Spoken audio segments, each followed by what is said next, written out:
स्वागत है दोस्तों आप लोगों का आपके अपने यूट्यूब चैनल हिंदी मंथन पर। मैं रणजय सिंह आप लोगों का तहे दिल से स्वागत, अभिनंदन और वंदन करता हूं। हम लोग इस समय रस पढ़ रहे थे और रस के अंतर्गत इसके पहले वाली वीडियो के अंतर्गत हम लोगों ने रस की भूमिका को पढ़ लिया था। आज भी हम लोग रस की भूमिका ही पढ़ेंगे, लेकिन रस की भूमिका के अंतर्गत जो मैंने पिछली वाली वीडियो में आपको बताया था उसमें ये मैंने बता दिया था कि रस की परिभाषा क्या होती है, अर्थात रस किसे कहते हैं। वहीं मैंने आपको ये भी बताया कि रस के प्रस्तोता आचार्य कौन है, भरत मुनि है। वहीं मैंने रसों पर विस्तृत व्याख्या किस पुस्तक में मिलता है, यानी नाट्य शास्त्र में मिलता है, और मैंने नाट्य शास्त्र पुस्तक में विस्तार से चर्चा की थी। आज मैं उसी चर्चा को आगे बढ़ाते हुए मैं रस सूत्र के विषय में आपसे चर्चा करूंगा, क्योंकि जो नाट्यशास्त्र उस नाट्यशास्त्र में ही इस रस सूत्र की भी चर्चा की गई है और इस रस सूत्र के आधार पर ही हम रस की परिभाषा का निर्माण करते हैं और रसों को विस्तार से समझते हैं। इसलिए हमें रस सूत्र को समझना बहुत ही जरूरी है। आइए देखते हैं रस सूत्र क्या है। मैंने आपसे बताया कि वास्तव में रस सूत्र क्या भैया, तो विभावानुभाव व्यभिचारी संयोगा दृश्य निष्पत्ति, अर्थात जब विभाव, अनुभाव एवं व्यभिचारी भाव किसी भी अस्थाई भाव में मिलते हैं, उनका संयोग होता है, तब निष्पत्ति किसकी होती है, तो निष्पत्ति किसी न किसी रस की होती है। जिस प्रकार का अस्थाई भाव इन तीनों चरणों में मिलेगा वहां उसी प्रकार का रस बाहर निकल के आएगा। अर्थात जब विभाव, अनुभाव और व्यभिचारी भाव में रति नामक अस्थाई भाव मिलता है तब श्रृंगार रस की निष्पत्ति होती है। जब विभाव, अनुभाव एवं व्यभिचारी भाव में हास नामक अस्थाई भाव मिलता है तब जाकर के हास्य नामक रस की निष्पत्ति होती। बात समझ में आई? अर्थात यहीं से आप समस्त रसों की परिभाषाओं का निर्माण कर सकते हैं। सबसे पहले हम लोग समझते हैं कि इसकी क्या खास बात है। ध्यान रहे, यह जो रस सूत्र है इसका मतलब पहले हम लोग समझेंगे कि मतलब क्या है भैया। ध्यान समझिए, विभाव, अनुभाव एवं व्यभिचारी भाव क्या भैया, विभाव,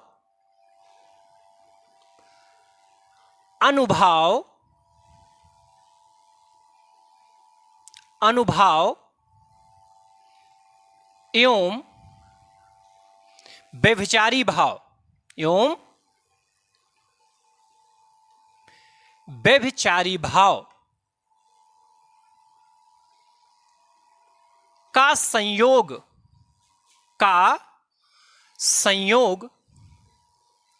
जब अस्थाई भाव से होता है, जब अस्थाई भाव से होता है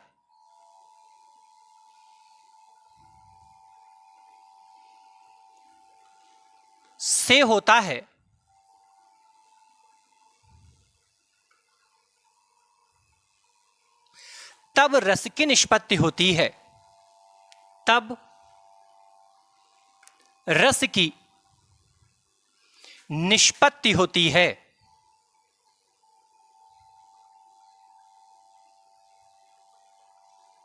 निष्पत्ति होती है। रस की निष्पत्ति होती है। यह बात समझ में आई? कहने का मतलब मेरा यह है कि इसमें यह बताया गया था कि विभाव, अनुभाव एवं व्यभिचारी भाव का जब संयोग किसके साथ होता है, इस अस्थाई भाव के साथ होता है, तब जाकर के रस की निष्पत्ति होती है। किंतु इस सूत्र की एक सबसे बड़ी कमी यह रही कि इसमें इस अस्थाई भाव की चर्चा नहीं की गई है। किसकी चर्चा नहीं की गई है? इस अस्थाई भाव की चर्चा नहीं की गई है।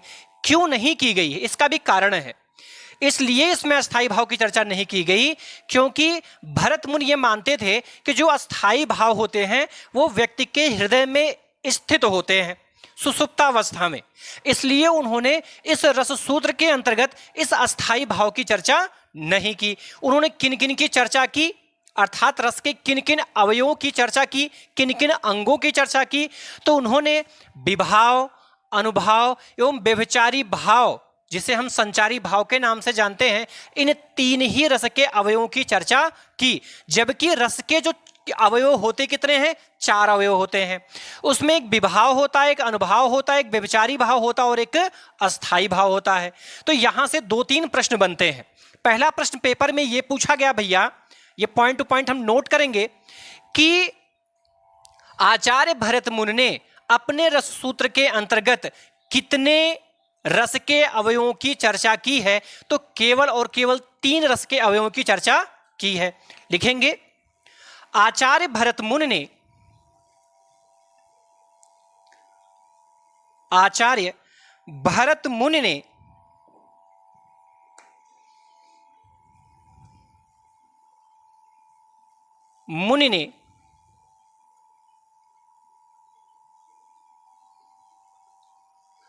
अपने रस सूत्र में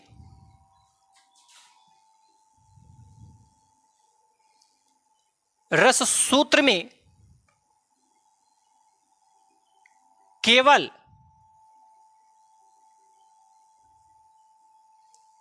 रस के 3 अवयवों की चर्चा की।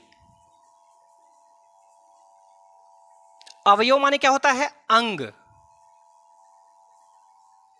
की चर्चा की।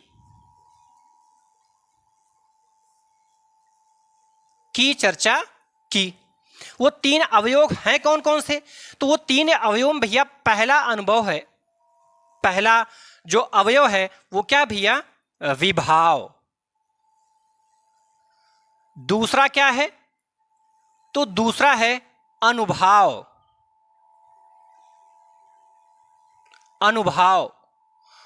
और तीसरा क्या है? तो तीसरा है व्यभिचारी भाव।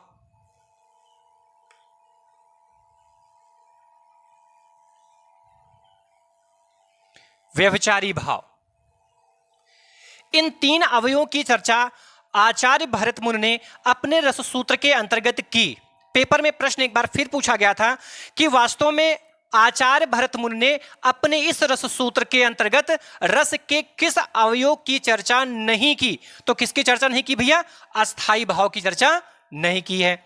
आप इसमें अगले पॉइंट पे फिर इसको लिख लेंगे, आचार्य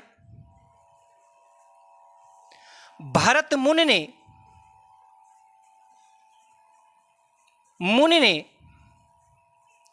अपने रस सूत्र में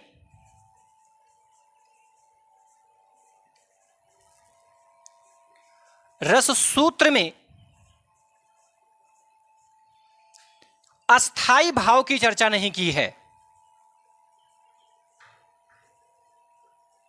अस्थाई भाव की चर्चा नहीं की है।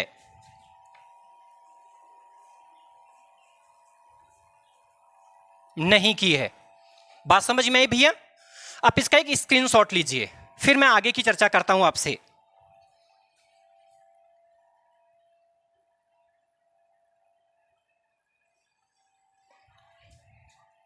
ले ले स्क्रीनशॉट। अब एक बार समझ लेते भैया, मैंने क्या कहा? यदि आपसे पूछा जाए कि आचार्य भरत मुनि का रस सूत्र क्या है, तो आचार्य भरत मुनि का रस सूत्र क्या है भैया? विभावा अनुभावा व्यभिचारी संयोग दृश्य निष्पत्ति। अर्थात विभाव अनुभाव एवं व्यभिचारी भाव के संयोग से ही रस की निष्पत्ति होती है। किंतु इस रस सूत्र को पूरा करने के लिए आपको इसमें थोड़ी सी चीजें और जोड़नी पड़ती है। क्या जोड़नी पड़ती वो समझिए ध्यान से। विभाव अनुभाव एवं व्यभिचारी भाव का संयोग जब अस्थाई भाव से होता है तब निष्पत्ति किसकी होती भैया? रस की निष्पत्ति होती है। किसकी निष्पत्ति होती है? रस की निष्पत्ति होती है। आगे ध्यान से समझेंगे कि आचार्य भरत मुनि ने अपने रस सूत्र में कितने रस के अवयवों की चर्चा की है? तो अपने रस सूत्र में रस के केवल और केवल 3 अवयव की चर्चा की है। 3 अवयव। अवयव माने क्या होता है भैया? अवयव माने होता है अंग। अर्थात भरत मुनि ने अपने रस सूत्र के अंतर्गत केवल रस के 3 अंगों की चर्चा की। उसमें तीनों अंग कौन कौन से हैं? तो पहला उन्होंने विभाव बताया है, दूसरा उन्होंने अनुभाव बताया है, तीसरा उन्होंने व्यभिचारी भाव बताया है। अपने रस सूत्र में उन्होंने रस के किस अवयव अर्थात किस अंग की चर्चा नहीं की? तो आचार्य भरत मुनि ने अपने रस सूत्र में अस्थाई भाव की चर्चा नहीं की है। बात समझ में आई भैया? रस सूत्र में किसकी चर्चा नहीं की भैया? तो अस्थाई भाव की चर्चा नहीं की है। यह बहुत इंपॉर्टेंट है, कई बार यह परीक्षाओं में पूछा जा चुका है। ये दोनों ही पॉइंट आप मोस्ट लगा के रखेंगे अपने नोटबुक में। ये दोनों चीजें आपको याद होनी चाहिए कि कितने अवयवों की चर्चा की और उन अवयवों में से किस अवयव की चर्चा नहीं की, दोनों प्रश्न। तो 3 की चर्चा की, किंतु चौथा अवयव जो अस्थाई भाव होता है इसकी चर्चा उन्होंने अपने रस सूत्र के अंतर्गत नहीं की है। बात समझ में आई भैया? अब आगे समझते हैं थोड़ा सा।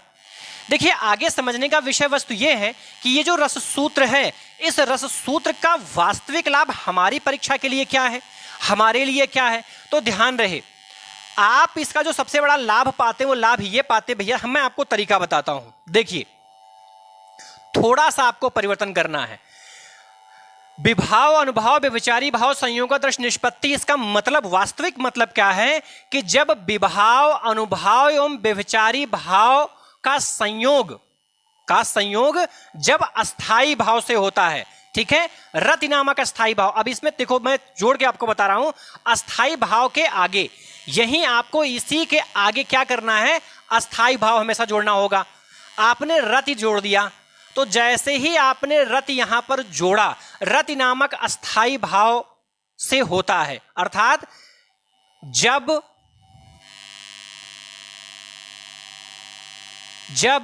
विभाव, अनुभाव एवं व्यभिचारी भाव का संयोग रति नामक अस्थाई भाव से होता है, रति नामक अस्थाई भाव से होता है, रति नामक अस्थाई भाव से होता है, रति नामक अस्थाई भाव से होता है, तब श्रृंगार रस की निष्पत्ति होती है। किस रस की? श्रृंगार रस की निष्पत्ति होती है। आपको केवल 2 परिवर्तन करने होंगे।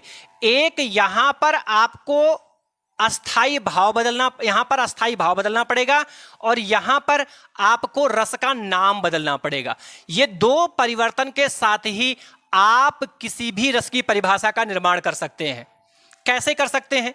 अर्थात यहां अस्थाई भाव के स्थान पर आपने रत लिखा तो श्रृंगार रस की निष्पत्ति हो गई। यहीं पर आपको इस बार रत के स्थान पर आप क्या कर दीजिए, हास अस्थाई भाव लिख दीजिए। क्या? हास। आपको पता है कि हास अस्थाई भाव के मिलते ही निर्माण किस रस का हो जाएगा भैया? तुरंत यहां पर हंसी। क्या भैया? हास या हंसी, अर्थात हास रस की निष्पत्ति हो जाएगी। हास्य रस की निष्पत्ति होती है। कहने का मतलब, जब विभाव, अनुभाव एवं व्यभिचारी भाव का संयोग रति नामक अस्थाई भाव से होता है, तब श्रृंगार रस की निष्पत्ति होती है। किंतु जब इस विभाव, अनुभाव एवं व्यभिचारी भाव में हास नामक अस्थाई भाव से मिलता है, तब किस रस का? तब निर्माण होता भैया हास रस की निष्पत्ति होती है। बात समझ में आई? बात समझ पाए कि नहीं समझ पाए आप? देखो भैया, इसमें इतना कठिन कुछ नहीं कि आप समझ ना पाओ। मैंने कहा कि ये जो मैंने आपको परिभाषा लिखवाई है, इस परिभाषा में 2 जगह आपको परिवर्तन करना है। पहला परिवर्तन, अस्थाई भाव के पहले आपको अस्थाई भाव जोड़ना है और जहां रस लिखा है, इस रस के पहले उस रस का नाम लिखना है। ठीक है? मैं परिभाषा इसको और आसान शब्द में लिखने की कोशिश करता हूं, ध्यान से समझिए। जब विभाव, अनुभाव,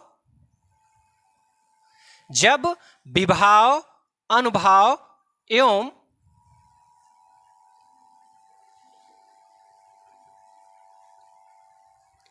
व्यभिचारी भाव व्यभिचारी भाव का संयोग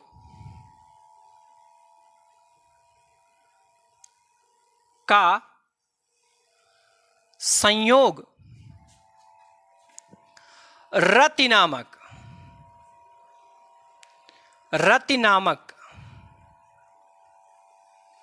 अस्थाई भाव से, रति नामक अस्थाई भाव से होता है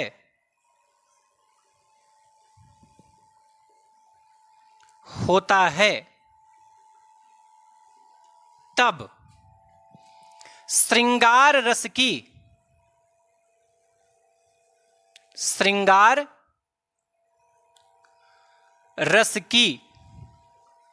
निष्पत्ति होती है।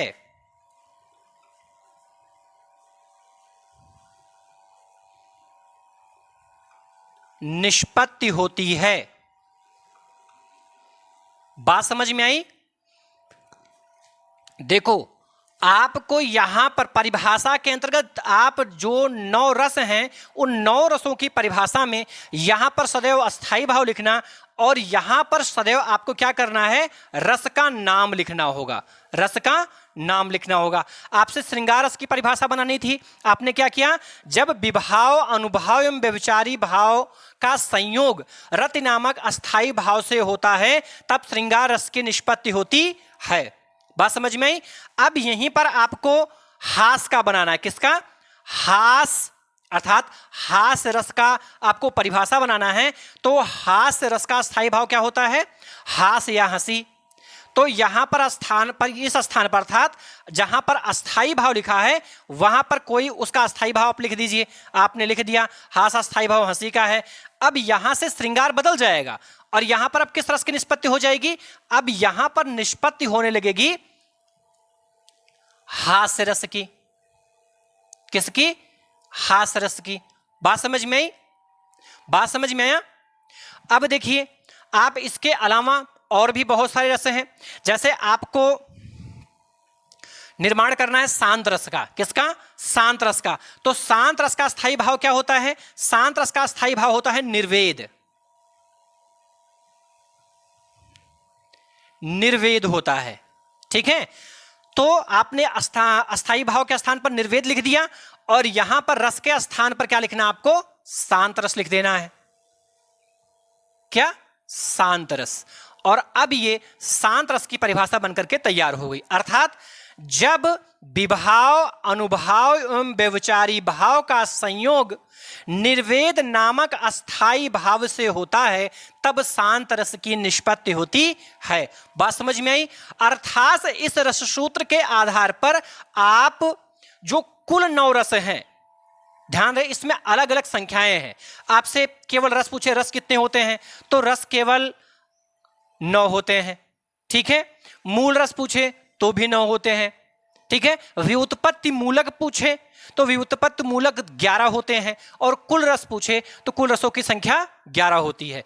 तो आप जो 11 के 11 व्युत्पत्ति मूलक रस हैं उन 11 के 11 रसों की परिभाषा आप बस इसी एक परिभाषा में केवल 2 परिवर्तनों के साथ कर सकते हैं। आपको ध्यान में रखना होगा जिस भी रस की परिभाषा बनानी आपको है उस रस का नाम इस रस के स्थान पर, अर्थात जहां रस लिखा है उस रस के स्थान पर रस का नाम लिख दीजिएगा और अस्थाई भाव के आगे वाले स्थान पर अस्थाई भाव का नाम लिख दीजिएगा। उस रस का तुरंत परिभाषा बनकर के तैयार हो जाएगा। बात समझ में आई? देखिए, यहां तक की बात समझ में आ गई तो आप इसका एक स्क्रीनशॉट लेंगे। एक और महत्वपूर्ण बात, अगर नहीं समझ में आया है तो कमेंट बॉक्स में अपना प्रश्न आप जरूर रखेंगे या हाँ या ना में जवाब देंगे। मैं उसको अगले वीडियो में फिर आपको बताऊंगा। ठीक है, चीजें समझ में आनी ही चाहिए। आप इसका स्क्रीनशॉट लीजिए भैया।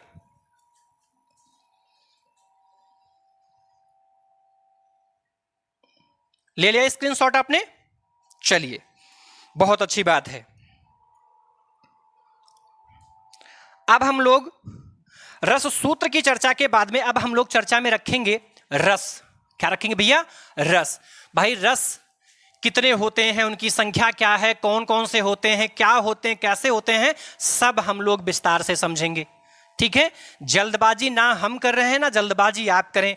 यदि आप हमें समय देंगे तो हम आपको बेहतर से बेहतर तरीके से चीजों को समझाएंगे। ठीक है, तो अब रस की बात कर लेते हैं। सबसे पहले रस की संख्याओं की बात करते हैं। मैं आप बता रहा हूं आपसे, जैसे आपसे पहला प्रश्न पूछे रस कितने प्रकार के होते हैं या रस की संख्या कितनी होती है, तो आपको क्या बताना है? रस की संख्या 9 होती है। साधारण प्रश्न और जवाब भी साधारण। ठीक है, आगे फिर आपसे पूछा जाए मूल रस की संख्या कितनी होती है? 9 होती है। 9 होती है। आपसे फिर पूछा जाए कि व्युत्पत्ति मूलक, क्या पूछा जाए?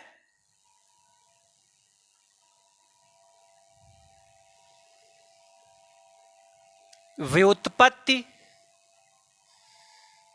मूलक या फिर निष्पत्ति मूलक।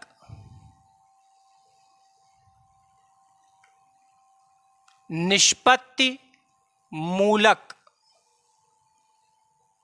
रसों की संख्या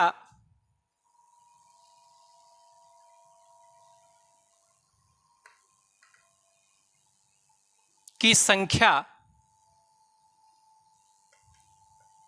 11 होती है।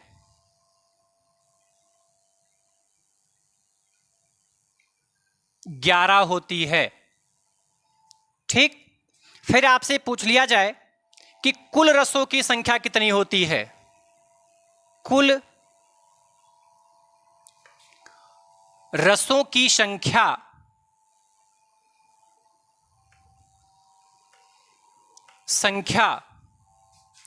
कुल रसों की संख्या 11 होती है। 11 होती है। फिर आपसे पूछा जाए मोस्ट, आप लिखेंगे इसको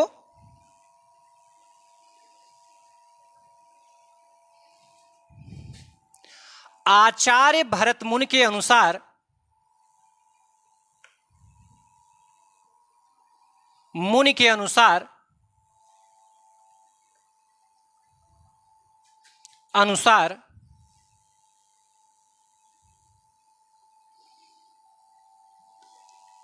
रसों की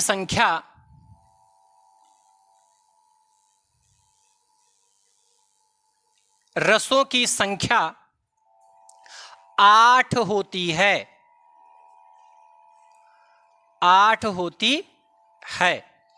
और महत्वपूर्ण बात, कारण क्या रहा और किसकी चर्चा नहीं की? तो आचार्य भरत मुनि ने केवल रसों की संख्या कितनी मानी है? तो रसों की संख्या केवल 8 मानी है। इनका मानना था कि क्योंकि इनकी रचना का नाम नाट्य शास्त्र है, अर्थात नाटक के तत्वों के आधार पर इन्होंने नाटकों में प्रयोग किए जाने वाले रसों की चर्चा की। तो इन्होंने यह कहा कि यदि किसी भी नाटक के अंतर्गत शांत रस का यदि प्रवेश कर दिया जाए तो वास्तव में वो नाटक क्या हो जाएगी?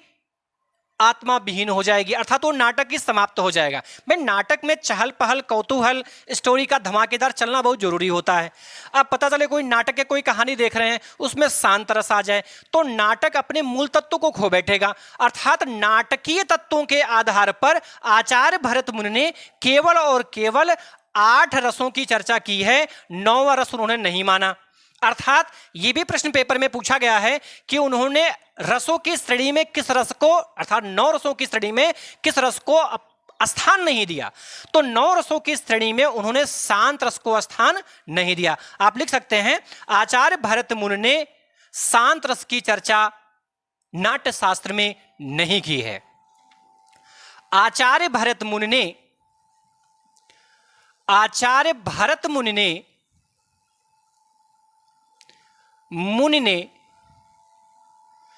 अपने नाट्य शास्त्र में, अपने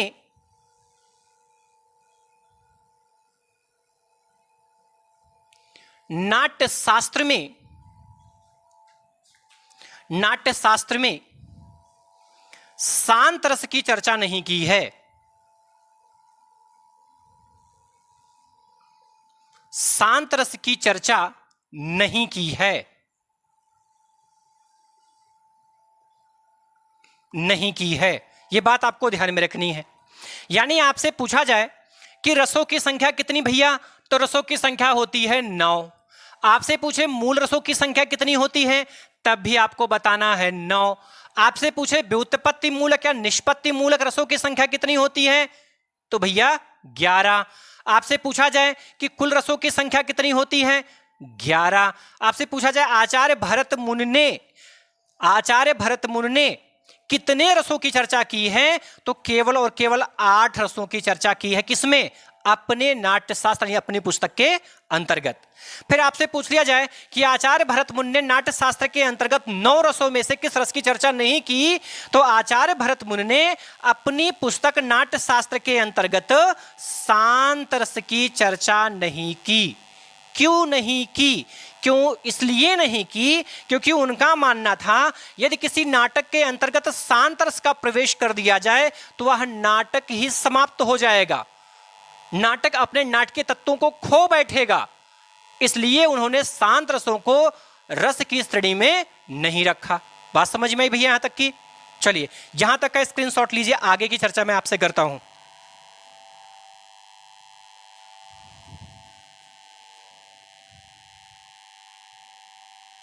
चलिए बहुत अच्छी बात है, आगे चलते हैं, आगे चलते भैया, ठीक है।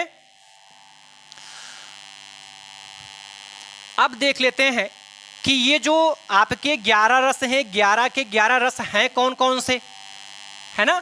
इनका नाम कभी कभी याद नहीं होता, हमें भ्रम उत्पन्न हो जाता है। तो देखिए कोई भ्रम नहीं उत्पन्न होगा, चिंता ना करिए, मैं आपको तरीका बताता हूं। ये कोड याद करके रखना आप। श्रृंग, अकबर, भव, शाह, भव, ठीक है। भव, शाह, भव। अगर इसी रस सूत्र में थोड़ा सा परिवर्तन कर दें हम लोग, इसे ऐसे कर दें, हाशा भव, बस अब ये और ज्यादा सेट हो गया, ठीक है। अब देखिए कैसे कैसे है, क्रम से मैं आपको बता रहा हूं। ये श्रृंग से मतलब क्या है भैया? श्रृंग से मतलब है श्रृंगार रस। कौन सा रस? श्रृंगार रस। आ से मतलब क्या, कौन सा भैया? अद्भुत रस, अद्भुत रस। का से मतलब भैया क्या है? करुण रस। क्या है? करुण रस। ये वर्ण ध्यान में रखिएगा भैया, नहीं गलती हो जाए, वर्ण ध्यान में रखिएगा। और बा से है वीर रस। क्या भैया? वीर रस, ठीक। और रा से है इसमें रौद्र रस।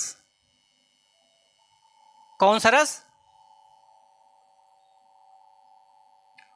रौद्र रस, ठीक। इसमें भा से है भयानक रस।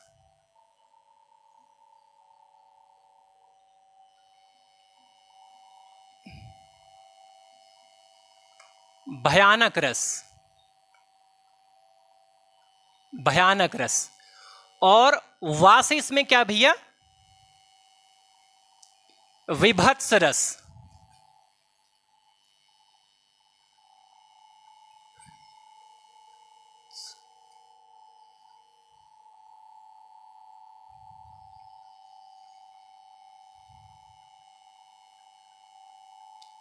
विभत्स रस,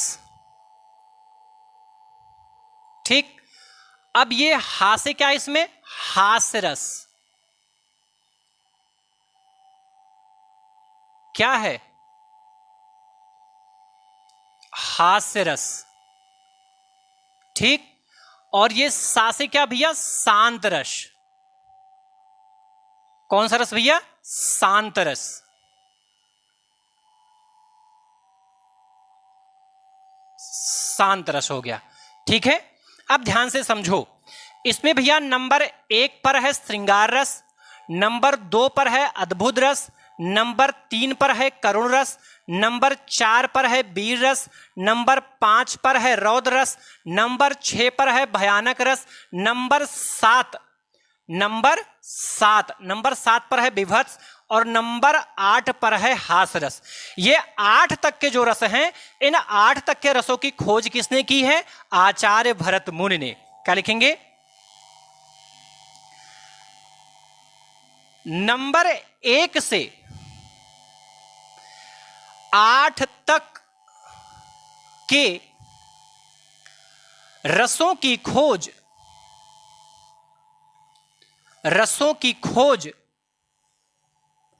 आचार्य भरत मुनि ने की। आचार्य भरत मुनि ने की।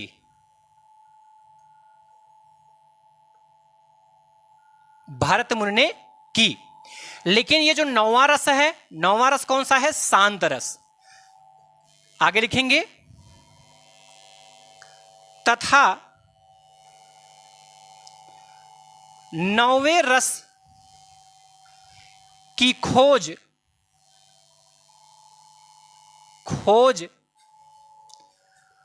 आचार्य मम्मट ने की। आचार्य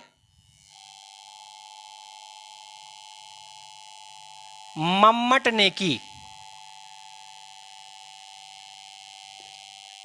मम्मट ने की। बात समझ में आई भैया? तो यहां तक का भी आप स्क्रीनशॉट लीजिए, फिर मैं 2 की चर्चा भी आपसे करता हूं।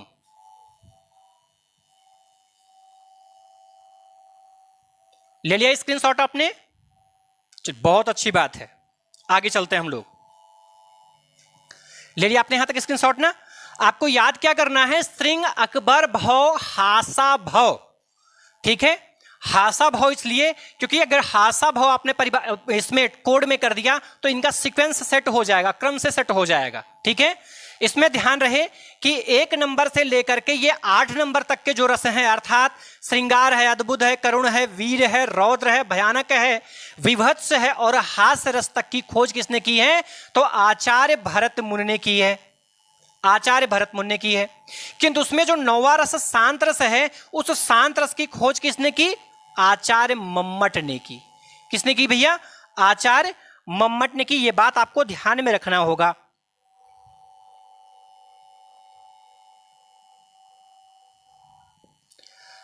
अब यहां पे 2 रस और शेष बच रहे हैं। ठीक है, इसका आपने स्क्रीनशॉट ले लिया ना? मैं थोड़ा सा मिटाऊंगा, फिर आगे की चीजें आपको बताऊंगा अच्छे से, है ना? यहां से थोड़ा सा जगह नहीं हमारे पास में है, इसलिए थोड़ा सा मुझे यहां से इन चीजों को मिटाना पड़ेगा और बेहतर तरीके से आपको समझाने के लिए। कोड वही रहेगा, कोड में कोई परिवर्तन नहीं करना। मैं आपके आगे की चीजें मैं आपको यहीं से समझा रहा हूं, समझिए ध्यान से। और कोई भी दिक्कत होगी तो कमेंट बॉक्स में अपना प्रश्न रखने के लिए एकदम आप स्वतंत्र हैं। देखिए, इसमें इस भा से मतलब है भक्ति रस। क्या भैया, भक्ति रस। और ये कौन सा रस है, इसे ही हम कहते हैं वात्सल्य रस। वात्सल्य रस, ध्यान से समझिएगा। इसमें भक्ति रस की खोज, पॉइंट में लिखेंगे भक्ति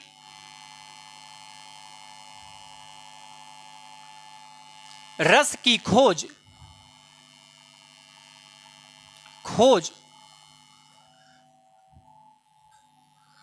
गौड़ीय संप्रदाय के आचार्य, गौड़ीय संप्रदाय के आचार्य रूप नारायण गोस्वामी ने की। रूप आचार्य रूप नारायण गोस्वामी ने की। गोस्वामी ने की। इसमें अगला जो रस है जिसे हम वात्सल्य रस कह रहे हैं,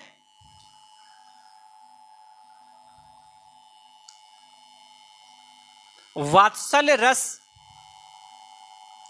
की खोज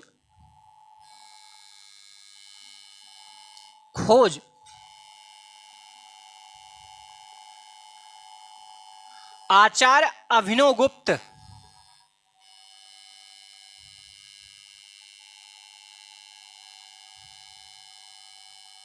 अभिनवगुप्त ने की।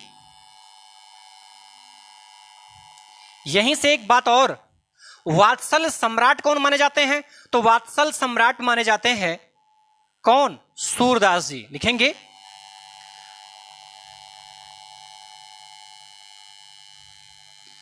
वात्सल रस सम्राट सूरदास माने जाते हैं।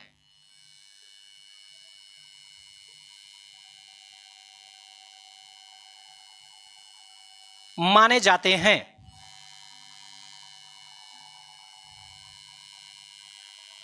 माने जाते हैं।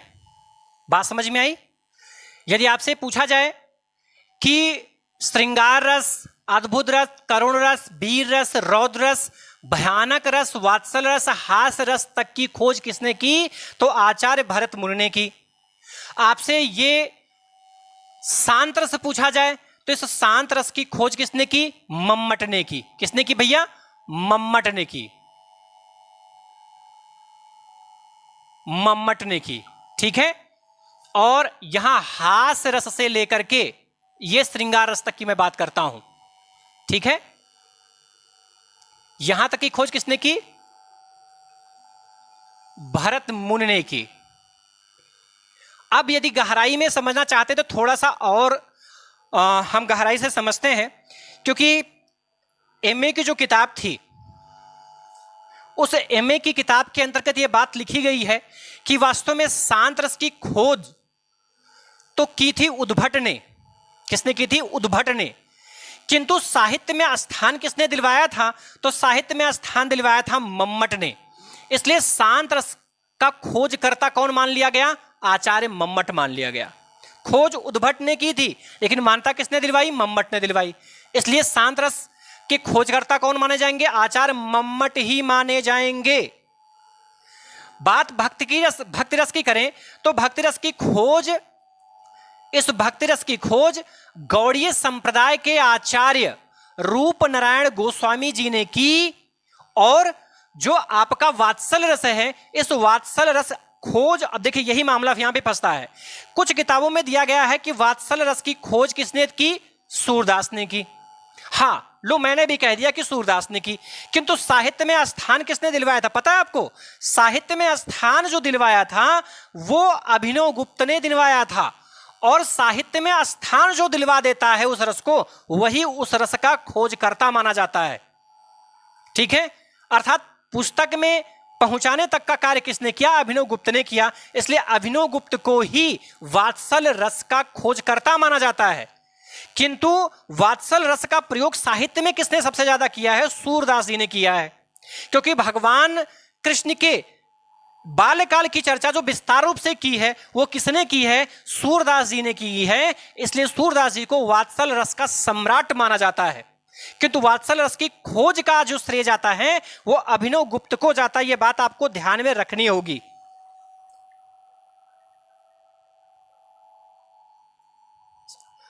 नहीं भैया, थोड़ी सी गलती होगी। ये अभिनवगुप्त नहीं है।